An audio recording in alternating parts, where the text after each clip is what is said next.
En lo profundo de las sombras del tiempo, en una época donde la sabiduría se entretejía con el misticismo, surgieron preguntas que atormentan la conciencia humana hasta nuestros días. ¿Es el dinero una bendición o una maldición? ¿Acaso la riqueza es un camino hacia la redención? ¿O es, por el contrario, una ruta oculta hacia la perdición? Estos interrogantes resuenan más allá del presente, evocando ecos de respuestas en las páginas más antiguas de la humanidad, la Biblia. Cuando hablamos de riqueza, la densidad de este tema está matizada por leyendas, relatos y enseñanzas que sugieren caminos dispares y giranoras alrededor de las figuras bíblicas que alguna vez caminaron sobre esta tierra. Imagina por un momento un vasto desierto bajo un cielo pintado de rojo mientras el sol se pone. En este escenario camina un hombre conocido no solo por su devoción, sino también por su gran riqueza, el patriarca Job. La Biblia nos relata que Job era un hombre íntegro, el más grande de todos los hombres del Oriente, con ganado que pastaba en miles, sirvientes por igual número, y tesoros que lo ubicaban en la cúspide del poder económico. Sin embargo, ese mismo relato nos sumerge en un drama profundo cuando un día pierde todo. En su dolor y pérdidas, cuestionó Job la moralidad detrás de su riqueza. Más aún, la figura de Jesús de Nazaret ofrece una perspectiva que con solo sus palabras podría desalentar a los más avariciosos. Más fácil es que pase un camello por el ojo de una aguja. Mateo 19:24. ¿Acaso estas palabras condenan sin solución a los ricos a las puertas del paraíso? ¿O quizás envuelven una lección más enigmática? A medida que exploramos el crisol de la riqueza en el contexto bíblico, un aire de misterio se levanta. ¿Qué tan pesada debe ser una bolsa de monedas para torcer la moral de un hombre? La parábola de los talentos, otro ejemplo que la Biblia nos deja, sugiere que el manejo prudente y sabio de las riquezas puede ser una prueba de fe y responsabilidad. Mientras nos adentramos más en esta encrucijada de fe y fortuna, se plantea una pregunta esencial. ¿Es la búsqueda de riqueza un eco de la avaricia condenada o una oportunidad de multiplicar lo recibido para el servicio de la favor? Los demás, preparémonos para desentrañar este misterio, cuyo eco resuena no solo en los libros sagrados, sino también en los corazones de aquellos que navegan las aguas de sus propias vidas, ansiosos de descubrir si acaso el oro es un medio o el fin. La Biblia tiene respuestas, algunas claras y otras envueltas en el misterio, aguardando ser descifradas. Únete a este viaje que no es solo una exploración de antiguos textos, sino una expedición a lo profundo de nuestra humanidad y moralidad. Imagina, si puedes, una colina en Galilea bañada por el oro del atardecer. La brisa, con el susurro eterno del viento, lleva consigo las palabras de un hombre cuya voz resuena a través de los tiempos: Jesús de Nazaret. Entre los discípulos, las multitudes y un joven notable, se despliega un diálogo que no solo desafiará las ansias de riqueza, sino que sembrará semillas de misterio sobre el verdadero valor de los tesoros celestiales. Este joven se acerca a Jesús, seguro de su moralidad irreprochable, para hacer una pregunta que todos, en algún rincón de nuestro ser, nos hemos planteado: Maestro bueno, ¿qué debo hacer para heredar la vida eterna? La respuesta de Jesús es un débil eco para quienes buscan el sentido en lo material. Ve, vende todo lo que tienes, dalo a los pobres, y tendrás un tesoro en el cielo. Luego ven y sígueme. Este requerimiento no es solo un llamado a la caridad, sino una invitación a desentrañar el misterio de las enseñanzas divinas. El joven, abatido por el dilema, se aleja entristecido, y en su recelo, Jesús pronuncia una sentencia que ha desconcertado las mentes durante siglos. Es más fácil que un camello pase por el ojo de una aguja que un rico entre en el reino de Dios. Esta parábola no es meramente un juicio sobre la riqueza, sino una adivinanza espiritual. ¿Qué significa realmente el ojo de la aguja? Algunos han propuesto que en las murallas de Jerusalén existía una puerta pequeña, conocida por este nombre, por donde un camello apenas podía pasar si se le quitaba toda su carga. Otros interpretan la imagen de un camello robusto e imponente tratando de pasar por el pequeño y frágil ojo de una aguja de coser, ilustrando la imposibilidad que enfrenta el corazón, atado a lo terrenal. Jesús nos invita a explorar un reino donde la riqueza no se mide en monedas ni posesiones, sino en el amor y la compasión emanada de uno mismo, porque lo material es efímero y lo espiritual es eterno. ¿Qué nos impulsa entonces a perseverar en la acumulación? Quizás sea el miedo férreo a lo desconocido, o quizá sea un misterio aún más profundo, una búsqueda de significado escondida entre las sombras de nuestra existencia humana. Inmersos en el enigma de estas enseñanzas, resuena en nuestras almas la pregunta que lanzó el joven rico: ¿qué debemos hacer para heredar lo eterno? Una pregunta cuyas respuestas varían tan profundamente como las almas que las buscan, invitando a un viaje continuo hacia lo inmaterial, lo divino y lo desconocido. Y esa Queridos amigos, es una de las más grandes aventuras del espíritu humano. En la penumbra de una sociedad cada vez más impulsada por lo material, emerge una advertencia antigua, un susurro intrigante que ha cruzado los siglos para llegar hasta nosotros. Porque raíz de todos los males es el amor al dinero, dice 1 Timoteo 6:10, encapsulando en pocas palabras un enigma tan profundo como el corazón humano mismo. ¿Qué esconden estas palabras en su esencia que resuenan con tanta urgencia en nuestro mundo contemporáneo? Imagina que cada billete que posees está impregnado de una historia oculta, una danza ancestral entre lo divino y lo mundano. Este famoso pasaje de la Biblia no denuncia al dinero en sí como vil o maldito, sino que pone en evidencia un amor, una devoción que se convierte en la puerta de entrada a un laberinto oscuro de avaricia y desesperación. Un amor tan potente y asfixiante que, como hemos observado en muchos a lo largo de la historia, puede llevar a destruir imperios, quebrantar amistades y corromper el alma. Pero detengámonos un momento en ese laberinto y permitamos que las sombras de sus paredes nos susurren las historias que guardan. En la antigüedad el dinero era, en muchos aspectos, un medio de seguridad, un mecanismo de supervivencia, tonto. Sin embargo, no se tardó mucho en que este simple medio se transformase en el objeto de deseo absoluto. Los faraones acumularon riquezas incalculables, mientras sus súbditos servían como piezas en un juego cuyo único fin era satisfacer ese insaciable deseo. En la intriga de las cortes medievales, reyes y nobles tejieron complejas redes de alianzas, traiciones y complots, todo por el control de más oro, más tierras, más poder. En nuestro tiempo, este pasaje resuena con una intensidad renovada. Las historias de quienes perdieron su camino están por doquier, desde magnates que lo arriesgaron todo y terminaron en la ruina, hasta personas comunes atrapadas en ciclos interminables de deuda y desesperación, recordándonos que el amor desmedido al dinero puede transformar nuestros sueños más queridos en pesadillas sin fin. No olvidemos cómo Timoteo, con sabia perspicacia, no se refiere al dinero como tal, sino al amor al dinero, dotándolo de una cualidad casi mística. Este tipo de amor puede deformar las intenciones más nobles, por ejemplo, cuando el deseo de asegurar el bienestar de una familia se transforma en codicia implacable. Así, el pasaje nos invita a examinar con detenimiento el verdadero lugar que el dinero debe ocupar en nuestras vidas. Un servidor útil, nunca un amo tiránico. Este pasaje, portador de un mensaje eterno, nos urge a mirar más allá de lo evidente y contemplar con ojos nuevos la esencia de nuestras motivaciones. Al final, el verdadero misterio no reside en el amor al dinero mismo, sino en lo que nos urge a sacrificar en su nombre, revelando así una profunda lección sobre la naturaleza humana y las elecciones que damos forma a nuestras vidas. En la penumbra de la vasta estructura social del mundo antiguo, emerge un principio que ha resonado a lo largo de los siglos, revestido de misterio y sabiduría ancestral: la responsabilidad social del rico. En la Biblia, este concepto se presenta no solamente como una simple sugerencia moral, sino como un mandato divino cargado de simbolismo y consecuencias espirituales. ¿Qué secretos se ocultan detrás de esta enseñanza aparentemente sencilla? Para comenzar a desentrañar este misterio, podemos recordar la enigmática parábola del hombre rico y Lázaro, narrada en el Evangelio de Lucas. Aquí, un hombre de vasta riqueza vive una vida de lujo y opulencia, ajeno al pobre Lázaro que yacía a las puertas de su hogar, anhelando las migajas de su mesa. A través de esta historia, las escrituras susurran al oído del lector una advertencia profunda. La riqueza no nos pertenece en exclusiva, es un préstamo con un propósito divino, donde la justicia social y la caridad son claves para su verdadero uso. La Biblia, en sus múltiples voces, teje un mensaje intrincado y claro. En Proverbios se dice: quien cierra sus oídos al clamor del pobre, también gritará sin recibir respuesta. Esta sentencia encapsula la idea de que aquellos con abundancia tienen no solo el poder, sino el deber de actuar con bondad y justicia. Esa voz del pasado resuena en el corazón del presente con una vigencia innegable,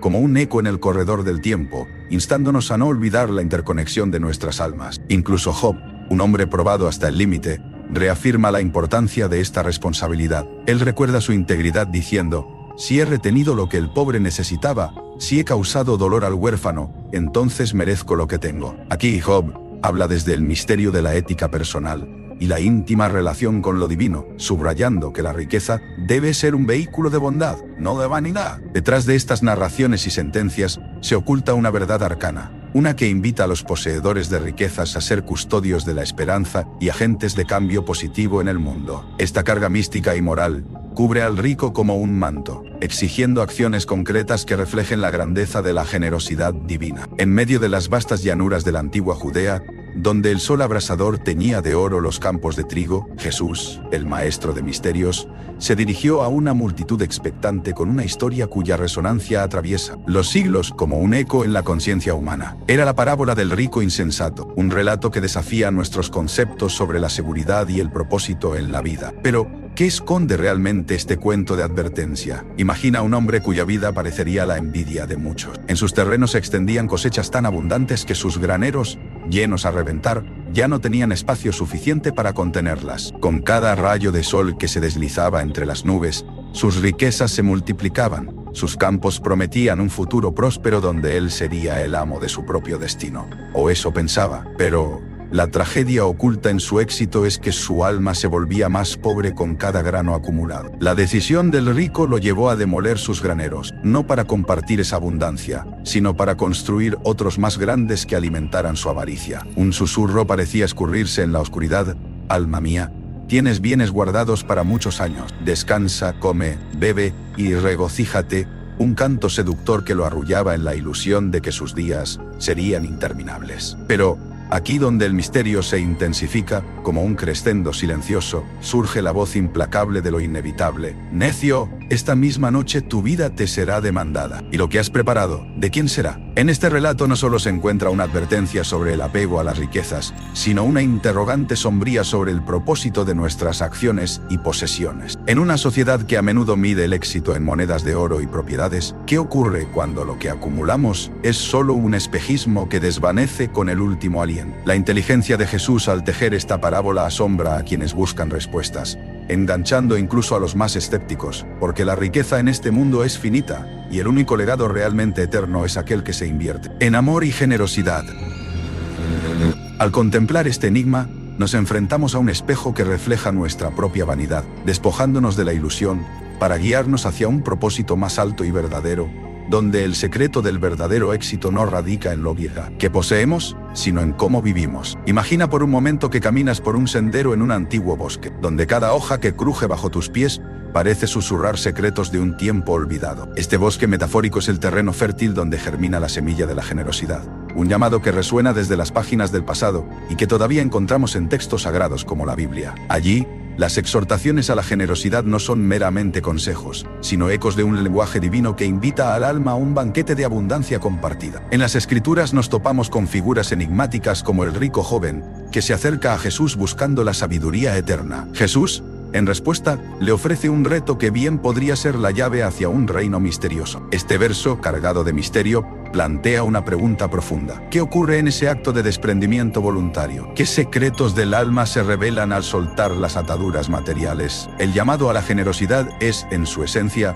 un pacto de fe con lo desconocido. Los que caminan este sendero transmiten sus bendiciones materiales, no por necesidad o obligación, sino como una ofrenda a un misterio divino. De hecho, la paradoja de dar es que uno parece vaciarse para, en realidad, llenarse de algo mucho más significativo que no obedece a las leyes del mundo tangible. En esta danza de dar y recibir, los antiguos escribas intuyeron un tejido oculto entre el hombre, su prójimo y lo divino. En Proverbios 11:25 se nos enseña que el alma generosa prosperará, y el que sacie a otros, él mismo será saciado. Cada acto de compartir es en esencia una caricia al misterio de la existencia, una invitación a reconocer que al final no somos poseedores de nada, sino custodios temporales de las bendiciones que fluyen a través de nosotros, hacia el vasto y siempre expansivo río de la humanidad. Al abrir tu mano y tu corazón, te unes a una danza ancestral, celebrada por las estrellas y bendecida por lo divino. Una danza que, aunque invisible, retumba con la promesa de lo eterno. Imaginemos por un momento que estamos en el corazón de una antigua ciudad, mucho antes de que los rascacielos de cristal acariciaran los cielos o el tráfico moderno dominara las calles. Dentro de esos textos venerables,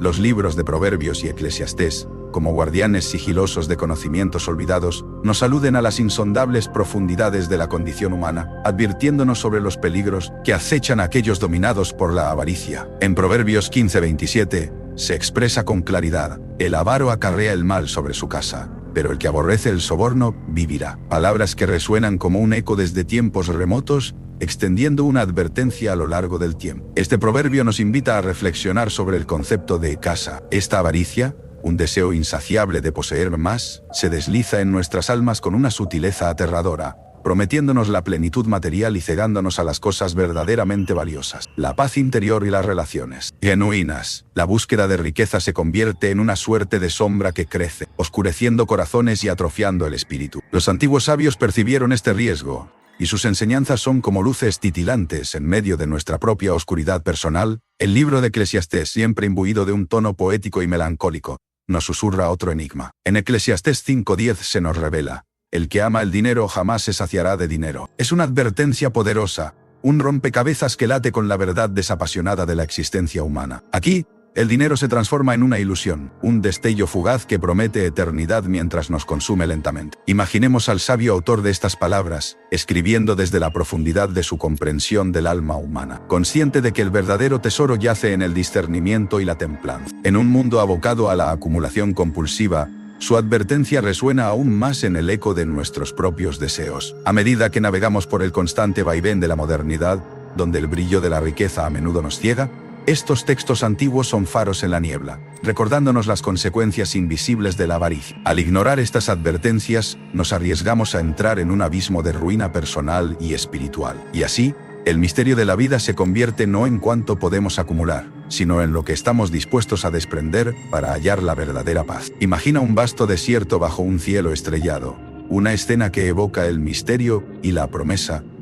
Aquí, en este inhóspito paisaje, se desliza la sombra de Abraham, una figura envuelta no solo en riquezas, sino en enigmas divinos. Abraham, conocido como el padre de muchos pueblos, no era un simple hombre de su tiempo, era un patriarca cuyos múltiples rebaños y servidumbre contenían más historias de las que las arenas del desierto podían contar. Sin embargo, lo más intrigante de la historia de Abraham no es únicamente la extensión de sus riquezas, sino la dualidad que representaba. Un hombre solitario bajo la eterna cúpula celeste, capaz de entablar conversaciones directas con Dios.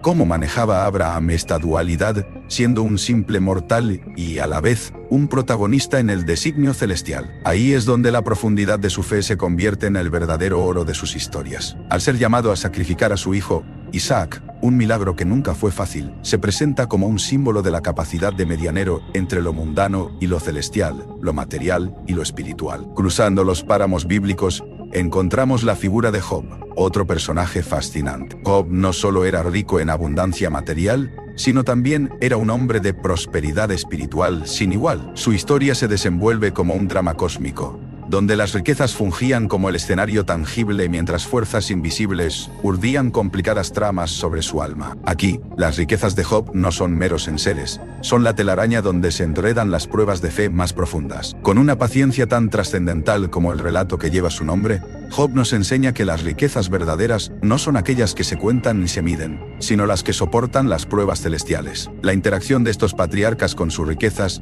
nos lleva a contemplar preguntas eternas. ¿Es posible poseer sin ser poseído? ¿Cómo el peso del oro no aplastó su espíritu, sino que, por el contrario, elevó una relación íntima y paradójica con lo divino? Son relatos que invitan a adentrarse en el misterio de lo material convertido en espiritual, un misterio que continúa desafiando a intelecto, siendo un eco resonante a través del tiempo y el espacio, hasta nuestras propias vidas modernas. Imaginemos por un momento que somos testigos de un encuentro inesperado en las polvorientas calles de Jerusalén, donde los susurros de la multitud se elevan como sombras danzantes bajo el resplandor del sol. Se aproxima a Jesús, con una urgencia que destila la presión de una incógnita atemporal, una pregunta que ha carcomido los corazones de muchos desde entonces. ¿Qué debo hacer para heredar la vida eterna? Es en este tenso momento, bajo la atenta mirada de los presentes, que Jesús pronuncia una de las enseñanzas más enigmáticas y provocadoras. Es más fácil que un camello pase por el ojo de una aguja que un rico entre en el reino de Dios. Ahora, cerremos los ojos y contemplemos esta metáfora. ¿Acaso puede un descomunal camello,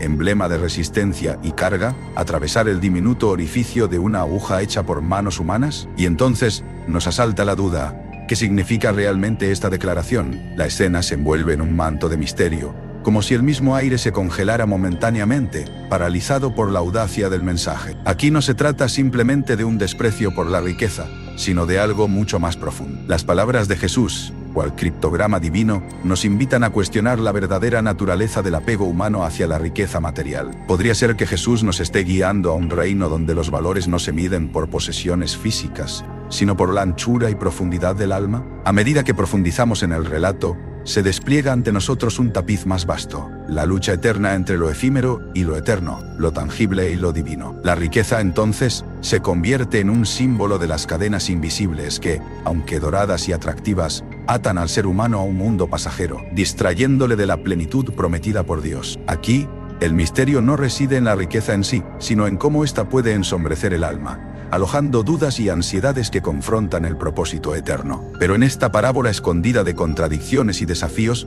resplandece una luz de esperanza. Jesús, a través de su enseñanza, nos dice que el camino hacia el reino no está bloqueado irrevocablemente para los ricos, sino que invita a todos a examinar su corazón y desprenderse de aquello que pesa en exceso. En este acto de liberación voluntaria, descubrimos una riqueza más allá de lo mundano, la paz interior y el amor desinteresado que transforman cada acción en un puente hacia lo celestial.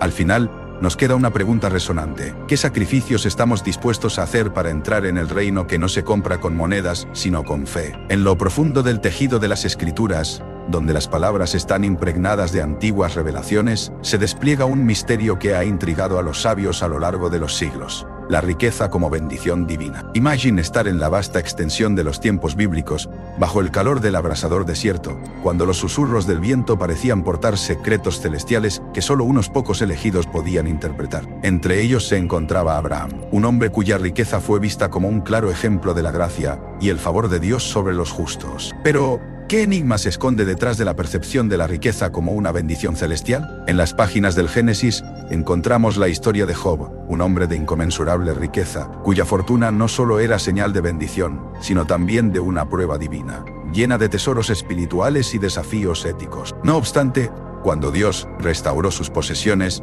duplicando su fortuna, lo hizo con un propósito: mostrar que la riqueza sería siempre un reflejo de una bendición y una oportunidad para realizar buenas acciones bajo los principios divinos. El Salmo 112, por ejemplo, describe al hombre justo como bendecido con riquezas y bienes duraderos. Aquí se despliega un entrelazado ético, un eco aleccionador que resuena a través de los siglos. Junto con la abundancia, llega la responsabilidad. La riqueza, en su esencia, es capaz de revelar lo mejor de nosotros, exigiendo que actuemos con justicia y generosidad, como indicó el profeta Isaías, subrayando la necesidad de compartir con el necesitado. Su riqueza es bendecida, sí, pero también es el velo que oculta sus auténticas prioridades, una lección para nosotros de que la verdadera bendición no se encuentra en el mero acumular, sino en la disposición de compartir y elevar al prójimo. Así, la riqueza como bendición es como un libro antiguo, de páginas doradas, en cuya interpretación se ocultan verdades profundas y sabidurías eternas. Nos desafía a navegar por los intrincados pasillos de la moral y la generosidad, iluminando nuestro camino con la sabiduría de hace milenios, mientras instiga nuestra curiosidad hacia el verdadero uso de nuestras riquezas. Solo al desentrañar estos misterios, podemos realmente entender cómo darle un propósito mayor a la bendición que tenemos. Imaginen, por un momento, una noche en la antigua Canaán. La luna brilla tenuemente sobre las tiendas de los israelitas, y un suave viento cruza el desierto, llevando consigo murmullos de historias de tiempos ancestrales. Estas tierras son testigos de prácticas que han moldeado la fe de generaciones. Sirven quebrantados con el cielo, como el sutil acto del diezmo. Un hombre se dirige a la tienda del sumo sacerdote, con una cesta llena de los primeros frutos de su cosecha. Mientras camina se pregunta, ¿por qué ha de entregar lo mejor de sus frutos? ¿Qué misterio se esconde tras este acto de aparente desprendimiento? La práctica del diezmo y la ofrenda, profundamente arraigada en el corazón de los textos bíblicos, es un acto envuelto en misterio y propósito. Muchas culturas antiguas tenían prácticas similares, pero dentro del pueblo hebreo, esta práctica cobra un matiz divinamente orquestado. En Levítico 27:30 se nos dice: el diezmo de todo producto del campo, ya sea grano o fruta, pertenece al Señor, es cosa sagrada para el Señor. Esta afirmación establece un lazo directo entre lo terrenal y lo celestial, invitando al individuo a participar de un propósito más alto. Pero más allá del mandato, ¿qué misterio se esconde en el acto de dar? A lo largo de los siglos, el diezmo ha simbolizado más que una simple transacción económica. Actúa como un recordatorio tangible de la confianza en la providencia divina. ¿Cómo entonces esta entrega voluntaria de lo que se ha ganado trabaja en sincronía con los propósitos divinos y la comunidad de fe? Es como si cada moneda, cada grano, llevara una partícula de fe que, al reunirse con otras, alimenta no solo la comunidad física, sino la espiritual. Consideremos la historia de Abraham y Melquisedec, narrada en Génesis 14. Después de una gran victoria, Abraham encuentra a Melquisedec, rey de Salem y sacerdote del Dios Altísimo. En un acto cargado de significado, Abraham da el diezmo de todo lo que había conseguido en batalla. ¿Por qué hacer tal ofrenda? Este acto resuena en la historia como un recordatorio de que la adoración no se cuenta solo en oraciones, sino en actos concretos que reflejan la fe. El diezmo no termina en el simple acto de dar, representa la unión armoniosa entre los recursos materiales y la aspiración de pertenencia a algo más grande que uno mismo. La comunidad de fe se convierte en un ente viviente, nutrido por aquellos que, en un acto de misteriosa alineación con lo divino, eligen participar en la multiplicación de las bendiciones. La pregunta que queda flotando en el aire es: ¿qué nos impulsa a participar de este misterio y cómo nuestras ofrendas hoy pueden aún resonar en la eternidad? ¿Podría ser que al dar, no solo estamos sembrando en lo terrenal, sino también en un cercano cielo escondido a plena vista? La reflexión persiste, alimentando nuestra curiosidad sobre este ritual divinamente inspirado. Suscríbete para más contenido.